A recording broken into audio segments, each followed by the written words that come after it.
des représentations régionales, avec de Bruxelles, en tout cas, avec lesquelles on travaille très bien. Voilà, c'est vraiment des choses intéressantes. Donc, merci de l'invitation pour participer à cette conférence. Je vais essayer là encore de faire assez rapide pour pouvoir laisser la place aux questions. Je travaille dans une structure qui s'appelle Yann Coopération, qui est basée à Lille, dont le rôle est de pouvoir tisser du lien entre acteurs de l'international en région de France. Donc, on est ce qu'on appelle un réseau régional multi-acteurs. Il y en a un dans chaque région en France. En Hauts-de-France, on est 7 salariés, basés entre Lille et Amiens. Et on a comme particularité d'être voilà, toujours un réseau, mais qui s'adresse à une gamme d'acteurs qui est assez large. Et c'est sur ça que je voudrais vraiment orienter mon intervention, c'est-à-dire qu'on s'adresse autant à des écoles primaires qu'à des universités, autant à des villes qu'à des régions ou des départements, des intercommunalités, à des ONG régionales, à des petites entreprises, à des grands groupes. Et on a cette particularité d'avoir une entrée plutôt thématique, d'avoir une entrée plutôt de communauté de pratique, plus qu'une entrée sur la structure juridique. Nos activités dans ce réseau, avec cette équipe, peuvent relever de l'accompagnement. Donc, on peut avoir une structure, par exemple le Flow à Lille, qui est une structure culturelle qui dit « Tiens, j'aimerais développer des projets culturels avec le Sénégal. Est-ce que vous pourriez m'accompagner pour avoir un financement auprès de tel bailleur de fonds ?» Ça peut être une entreprise qui nous dit « On aimerait trouver des partenariats un partenariat avec une ONG pour pouvoir monter un consortium et répondre ensemble à un appel d'offres, une collectivité qui nous dit j'aimerais savoir qui sur mon territoire peut m'appuyer dans un projet de coopération avec le Burkina Faso, le Cambodge ou l'Argentine. Voilà, donc on a une mission d'animation de réseau, donc on a des événements qu'on organise, des ateliers, des commissions autour de pays spécifiques, des différentes rencontres avec différentes personnes. On fait de l'appui aux politiques publiques. Donc, par exemple, quand on évoquait la région à l'instant sur l'intervention précédente, quand le conseil régional nous dit on aimerait lancer un appel à projet sur l'énergie en Afrique, est-ce que vous pourriez nous aider à identifier quel type d'action pourrait être éligible, comment on pourrait écrire cet appel à projet, comment on pourrait le diffuser pour que les bonnes personnes soient au courant, évaluer les projets, voilà, permettre de s'assurer que ce qui a été financé est mis en place. On fait également de la mutualisation de projets, c'est-à-dire que là, en ce moment, par exemple, je travaille sur un projet qui rassemble, avec le Maroc, qui rassemble 5 collectivités, 2 associations, un lycée, un réseau d'entreprises, sur les questions d'assainissement, de gestion des déchets, de transition écologique et énergétique au Maroc, avec plusieurs acteurs régionaux qui se sont dit, plutôt que de faire chacun notre projet de notre côté, on aimerait une structure un peu neutre qui vienne nous aider à nous organiser et qui puisse venir nous permettre de monter ce projet. On a notre mission qui est de pouvoir administrer des fonds. L'administration de fonds, c'est par exemple, on a une subvention de 100 000 € annuelle qui nous permet de financer des activités d'association, de petites associations, pour faire de l'éducation à la citoyenneté internationale. On va chercher des financements pour des collectivités territoriales qui veulent développer leur action internationale. On fait des formations, enfin voilà, différentes missions, c'est assez large. Pour une petite équipe de 7 personnes, je dois avouer qu'on s'ennuie vraiment pas. Une équipe qui est basée autour de 3 pôles. Un autour des questions d'éducation à la citoyenneté et à la solidarité internationale. L'enjeu dedans, c'est de se dire il faut que les citoyens en France, et pour nous, pour ce qui nous concerne en région de France, comprennent pourquoi on fait de la coopération internationale et pourquoi on fait de l'aide au développement. Que c'est pas uniquement c'est pas des fonds jetés par la fenêtre, de l'argent jeté par les fenêtres, qu'on n'est pas sur quel est l'intérêt de pouvoir dépenser de l'argent, de l'énergie sur des projets d'accès à l'eau, d'accès à l'énergie en Asie du Sud-Est, de transition démocratique au Maghreb, à quoi ça sert, qu'est-ce que ça produit, en quoi la France est dans un monde qui est connecté, et ces enjeux-là nous touchent aussi. Aujourd'hui, on se rend aussi de plus sur les questions de changement climatique, sur les questions de biodiversité, qui sont des sujets éminemment communs, ou en tout cas pour lesquels on est sur la même planète et sur lesquels il y a besoin d'avoir des réponses concertées. C'est vraiment tout ça qu'on cherche à faire comprendre. On a un deuxième pôle autour des questions de mobilité internationale, qui va travailler sur les questions de volontariat à l'étranger, qui va travailler sur les questions de stage à l'étranger, qui va travailler sur les questions d'engagement associatif des jeunes, des étudiants. On a des rencontres qui se mettent en place, on a des systèmes d'appui, on a des petits financements qui peuvent servir à faire ça. On va accompagner là encore des gens qui ont des bailleurs de fonds, des personnes qui ont des budgets à consacrer à ça. On va les aider à rencontrer les bonnes associations, à rayonner sur le territoire. Et on a un troisième pôle qui est celui que j'ai la chance d'animer, qui est le pôle coopération internationale et développement, où là on va travailler vraiment sur les projets des acteurs régionaux dans d'autres pays. Donc on va être sur des projets de développement durable, des projets autour de l'eau, de l'énergie, des déchets, le changement climatique, de la biodiversité, de la protection du littoral, etc. Des projets autour des questions de développement humain, donc tout ce qui va être santé, éducation, tout ce qui va être autour de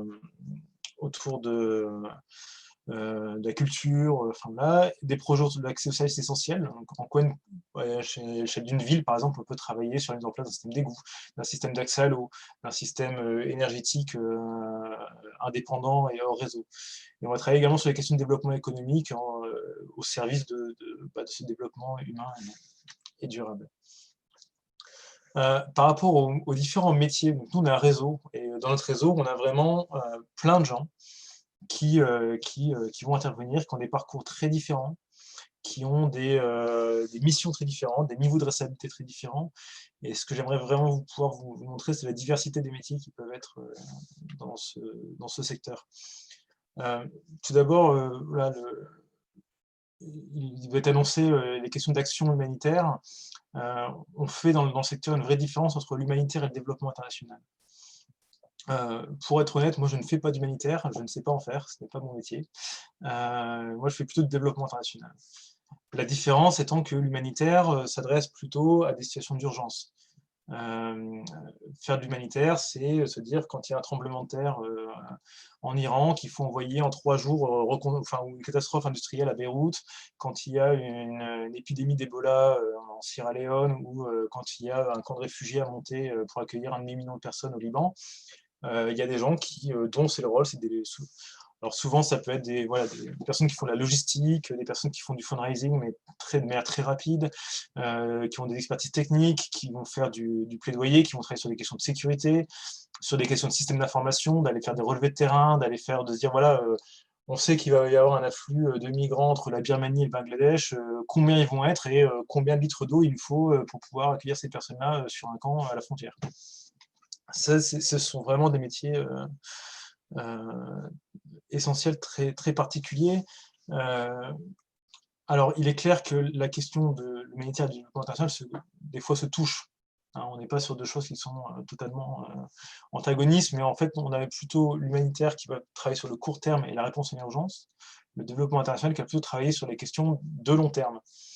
Il y a des pays, je pense au Mali, au Burkina Faso, par exemple, où les questions de crise, de sécurité, etc., sont contingentes de problématiques de développement à plus long terme. Donc les deux sont deux facettes d'une même réalité. Mais là, on va plutôt trouver des personnes qui vont être des chefs de projet, des personnes qui vont travailler sur de l'administration, des finances, on va trouver des techniciens. Ce qu'on appelle des techniciens, ça va être des agronomes, ça va être des ingénieurs en génie électrique, en hydraulique, des personnes qui vont être spécialistes de l'éducation, spécialistes des questions de santé. On va trouver des chargés de plaidoyer, donc des personnes qui vont aller essayer de convaincre des nouveaux des États, des bailleurs de fonds, alors des États en Europe, au nord, ou alors plutôt dans les pays d'intervention. On va trouver des personnes qui vont aller convaincre des bailleurs, d'autres qui vont essayer d'encourager des nouvelles politiques publiques au niveau local. On va avoir des gens qui vont travailler sur des questions d'observatoires de données, très important de pouvoir aller être sûr qu'on s'appuie sur des choses factuelles, qu'on ne reproduise pas des erreurs qui ont pu exister dans le passé, de ne pas bien analyser une situation et d'avoir des réponses qui soient un peu déconnectées. On va avoir des personnes qui vont faire de la formation, du renforcement de compétences. On va avoir des experts, des consultants qui vont aller évaluer des projets, qui vont aller faire des diagnostics de terrain. On va avoir des agents de collectivité qui vont mener des politiques de coopération internationale. Donc, voilà, on a vraiment une gamme de métiers qui sont, là je ne vous ai pas tout mis, mais voilà, qui est très, très large. L'objectif commun est toujours, il est commun au niveau mondial. Donc c'est résolution de septembre 2015 des Nations Unies, 17 objectifs dits de développement durable, avec des cibles, avec des actions très concrètes qui sont proposées derrière, pour pouvoir, voilà, c'est les défis auxquels le monde doit répondre, et aujourd'hui l'action du développement international se concentre à 90% sur ces défis. Donc voilà, de pouvoir travailler sur les questions d'alimentation, sur les questions d'accès à l'eau, sur les questions d'égalité de hommes-femmes, sur les questions de changement climatique, de vie marine, de gestion des déchets, etc., qui sont les gros challenges mondiaux. Différents principes communs qui guident encore une fois l'action de tous ces métiers, peu importe leur niveau d'action. La pertinence des projets par rapport aux besoins, par rapport au diagnostic qui est effectué, par rapport à des vrais problèmes, la cohérence entre les actions, donc de pouvoir s'inscrire dans des activités qui soient complémentaires les unes des autres, et pas forcément chacun de son côté, des questions d'efficacité de ce qu'on peut faire, donc de comment on mesure, etc., des questions d'efficience, donc c'est-à-dire le rapport entre l'efficacité et l'énergie qu'on peut y mettre, d'impact, de viabilité. Souvent on parle beaucoup de la prise en compte de viabilité sur les questions environnementales, mais aussi sur les questions économiques, sociales, culturelles, etc. Et deux principes qui sont en train aussi d'émerger beaucoup dans tout le métier. Do not harm, c'est donc l'idée de ne pas faire de mal, c'est-à-dire que des fois on a des actions qui peuvent avoir des effets contre-productifs. Et le principe du no one left behind, c'est comment on laisse personne de côté. On fait un projet en Afrique de l'Ouest dont tous les éléments sont en français, mais il y a quand même 20% des personnes qui ne parlent pas français sur place. Est-ce qu'on leur permet une vraie participation à cette action? Donc, voilà, donc on a vraiment cette dimension qui est un aspect essentiel. Les compétences qu'on va demander à des personnes autour de ces métiers, elles varient selon les postes et selon les missions, mais on va être sur des questions, beaucoup de gestion de données. Et je pense que voilà, Marie Luxembourg qui anime cette conférence peut en parler, parce que du coup c'est une des problématiques sur laquelle elle travaille notamment, d'avoir des données fiables pour pouvoir monter des projets. On va beaucoup travailler sur les questions de gestion financière, d'évaluation, d'analyse, de diagnostic. Donc sur des métiers, on a besoin de beaucoup de culture générale, beaucoup de culture, beaucoup de connaissances de ce qui se passe et des enjeux dans un pays, de pouvoir faire des connexions entre les enjeux de pauvreté, les questions de genre, les questions de changement climatique, de pouvoir avoir une idée des situations. On va avoir de l'expertise technique, donc sur des sujets très spécifiques. On va travailler sur beaucoup de relations publiques. On va travailler sur des questions de communication interculturelle. On va avoir on va avoir besoin de personnes qui ont des capacités rédactionnelles importantes pour pouvoir penser des projets, penser des actions. Je vous ai mis quelques photos non contractuelles de chargés de mission, voilà, quelques profils, mais on peut avoir en région autant quelqu'un en conseil régional qui va travailler sur la politique du conseil régional sur l'énergie en Afrique, par exemple, qu'une ONG, par exemple, Essor, qui va avoir un chargé de mission agriculture basé à Marc-en-Barœul, qui va coordonner des projets agricoles au Mozambique, ou au Brésil, au Tchad. On peut avoir une entreprise comme Flippo Richir qui fabrique des groupes électrogènes à Lille, qui met en place des projets de formation professionnelle en Guinée dans le génie électrique, pour pouvoir former des jeunes Guinéens qui soient capables de pouvoir être autonomes dans leurs activités. On va avoir des gens qui vont faire de l'animation sur l'éducation à la citoyenneté. On va avoir des gens en conseiller en mission locale qui vont aider des jeunes à monter des projets de solidarité. On va avoir des gens qui vont faire du développement informatique pour développer des applications utiles pour pouvoir évaluer l'impact des objectifs de développement durable sur des projets. On va avoir dans des collectivités, la communauté de la baie de Somme, par exemple, on a quelqu'un qui est en charge des déchets, mais qui a une partie de ses missions sur la coopération avec le Maroc dans le domaine de la gestion des déchets en milieu littoral. On va avoir des personnes à l'agence de l'eau, qui est basée à Douai, qui vont travailler sur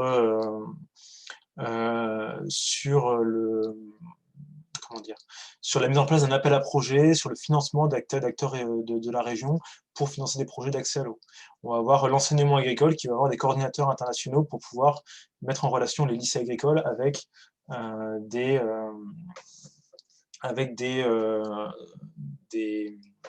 d'autres lycées agricoles dans le monde ou pouvoir intégrer une dimension internationale.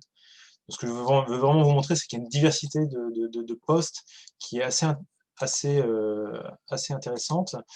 Et une dernière chose, et après je prendrai le temps de répondre à vos questions, c'est que... Oula, attendez, hop, pardon.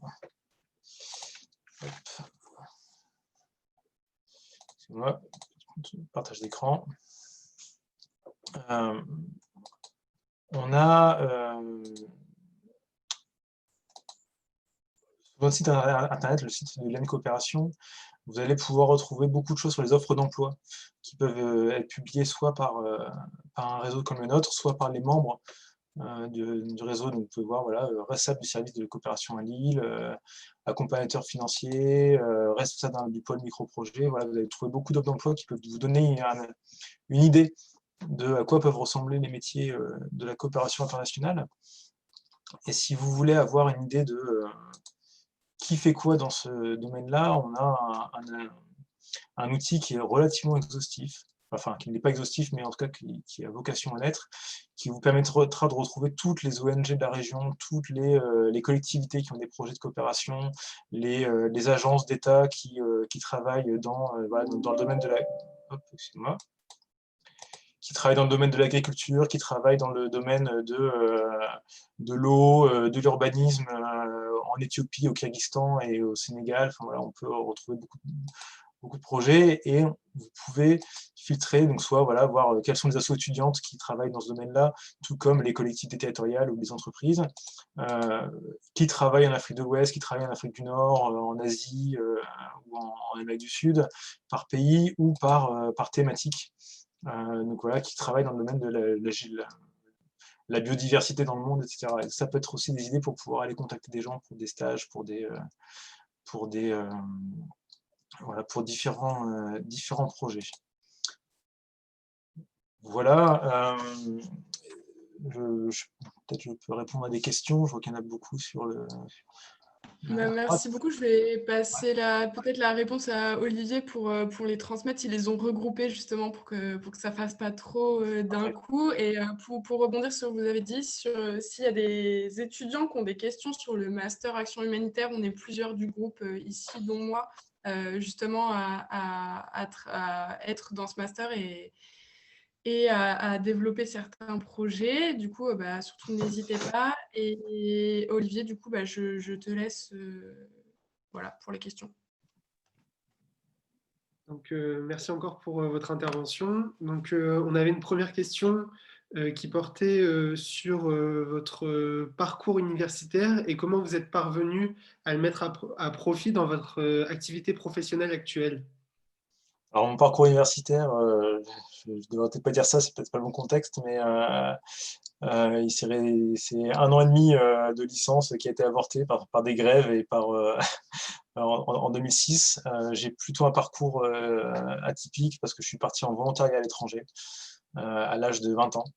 Donc je suis parti 1 an en Serbie pour travailler sur les questions d'éducation des droits de l'homme en ex-Yougoslavie. Enfin sur l'ex-Yougoslavie, en volontariat. Au retour, on m'a proposé d'intégrer un autre type de volontariat, mais dans l'organisation qui m'avait envoyé. Puis de fil en aiguille, j'ai beaucoup travaillé sur les questions de politique européenne. Et en parallèle, j'ai été bénévole dans une grosse association nationale où j'ai fini par piloter le secteur de l'international, avec lesquels on a monté des projets auprès de l'Agence française de développement, avec lesquels on a développé plusieurs partenariats au niveau national. On a intégré le conseil d'administration d'une grosse plateforme. Et c'est à la fois mon parcours politique européenne, plaidoyer européen et à la base plutôt dans le domaine de l'éducation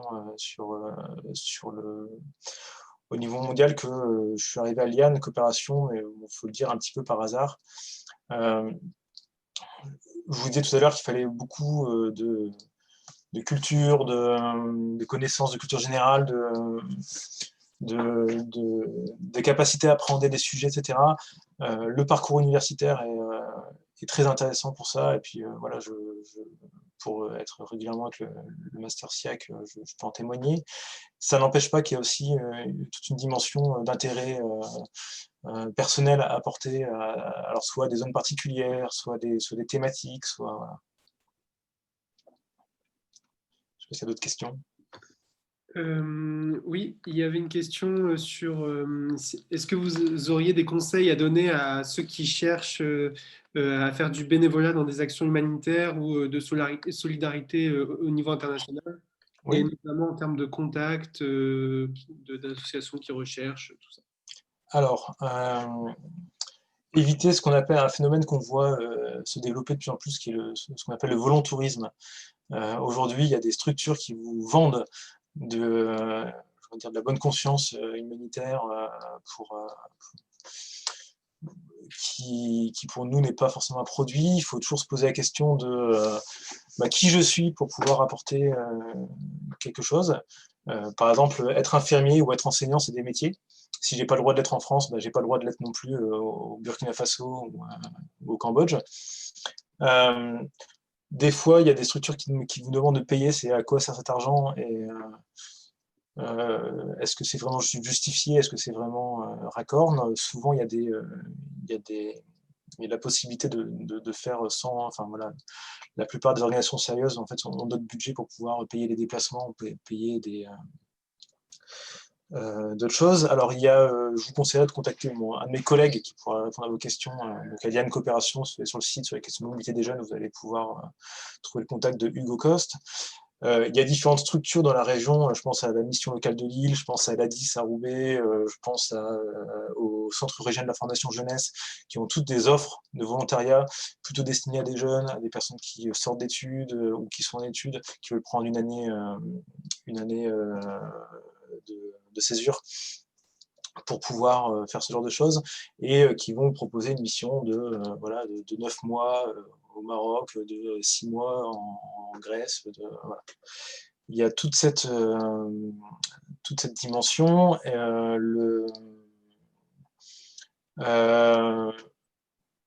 Voilà, après, des adresses, il y en a vraiment beaucoup. Il y en a beaucoup. Il vaut mieux se poser les questions pour faire le tri de ce que je peux rechercher. Je vous conseillerais de vous rapprocher de structures. J'ai mentionné CRI, j'ai mentionné l'ADIS, j'ai mentionné Liane Coopération, pour pouvoir être soit orienté, soit se voir proposer des missions. Voilà, ça me semble être intéressant. D'accord, très bien, je vous remercie.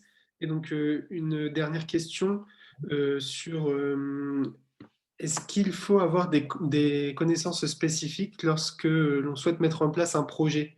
Par exemple, en termes d'alimentation en électricité. Ouais,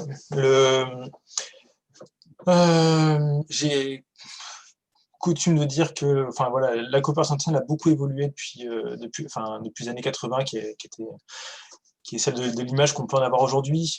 Aujourd'hui, construire une école, par exemple au Burkina Faso, c'est pas mettre des parpaings et de la tôle dessus. On va chercher à avoir un système électrique qui puisse permettre d'avoir un tableau blanc interactif, d'avoir Internet dans l'école, d'être sûr qu'il y ait des enseignants qui vont aller derrière. Donc il faut qu'il y ait un accord du ministère de l'Éducation nationale locale. Il faut savoir qui va payer quand il y aura une fuite d'eau. Donc on a tous ces éléments-là qui vont être des éléments qui sont des éléments techniques. Ça s'improvise pas. Après, ça peut s'apprendre. À la base, moi aujourd'hui, je travaille sur des projets dans la question de la gestion des déchets, de l'accès à l'eau ou de l'accès à l'énergie. J'ai pas une formation d'ingénieur en génie électrique. Voilà. Donc, j'ai appris au fur et à mesure un peu sur le tas aussi comment ça pouvait se dimensionner. Alors, je ne serais pas capable de faire du dessin industriel pour savoir comment faire ça. Je m'appuie sur des structures professionnelles, mais je suis capable de le comprendre parce qu'on se forme. Donc, c'est pas forcément Voilà, il ne faut pas forcément avoir des diplômes experts. Je vois qu'il y a il y avait une question sur ce sujet-là. Est-ce qu'on peut se spécialiser dans le domaine de l'environnement, etc. C'est toujours intéressant. Il y a des profils qui sont très recherchés. Il y a des profils très spécialisés sur les questions d'égalité hommes-femmes, il y a des profils très spécialisés sur les questions d'éducation, sur les questions de maraîchage, d'agriculture, d'accès à l'eau, etc. Il y a aussi des gens qui sont plus généralistes, c'est mon cas, mais ça implique quand même d'être capable de comprendre un petit peu l'ensemble des thématiques qu'on peut croiser, ou en tout cas de se former. Là, sur mon poste, quand on m'a dit tu vas t'occuper de l'énergie, bah, j'étais au Furet du Nord, à Grand Place, j'ai acheté des bouquins, j'ai essayé de regarder des vidéos sur YouTube, j'ai été rencontrer des personnes, j'ai été suivre des formations, voilà, pour pouvoir être capable quand même d'en parler. D'accord, très bien. Je vous remercie. Et j'avais une dernière requête des étudiants qui souhaiteraient avoir votre email professionnel pour vous contacter. Donc là, il y a encore 138 personnes, c'est ça, qui sont connectées. Oui, bah, je peux le mettre dans la conversation. Je vais faire ça dès qu'on a fini. Après, c'est pas forcément moi qui vous donnerai des plans pour partir l'été prochain. Voilà, ça, je sais pas faire. Enfin, c'est pas moi. Je pourrais vous transférer vers mon collègue, mais en tout cas, voilà. J'ai pas un catalogue de projets de volontariat, mais je pourrais vous réorienter s'il y a ça. Et sachez que c'est des métiers passionnants, après, voilà, qui demandent une certaine curiosité, une certaine rigueur aussi. Et je voudrais vraiment insister sur le fait qu'on est vraiment sur des métiers où on a besoin de professionnels aujourd'hui. Donc, de gens qui sont formés, voilà, qui ont cette rigueur, cette capacité. Ne pensez pas que travailler dans l'international, c'est partir tous les 15 jours dans un nouvel avion, de voir des pays. J'ai fait beaucoup de déplacements où j'ai rien vu du pays et on reste beaucoup en France. Et aujourd'hui, beaucoup des personnels sur le terrain sont beaucoup composés de locaux. Hein, donc voilà, il y a beaucoup de postes en France. Voilà. D'accord, très bien. Je vous remercie. Je repasse la parole à Marie. Merci beaucoup pour cette intervention, pour le PowerPoint, pour la réponse aux questions. Je vais maintenant laisser la parole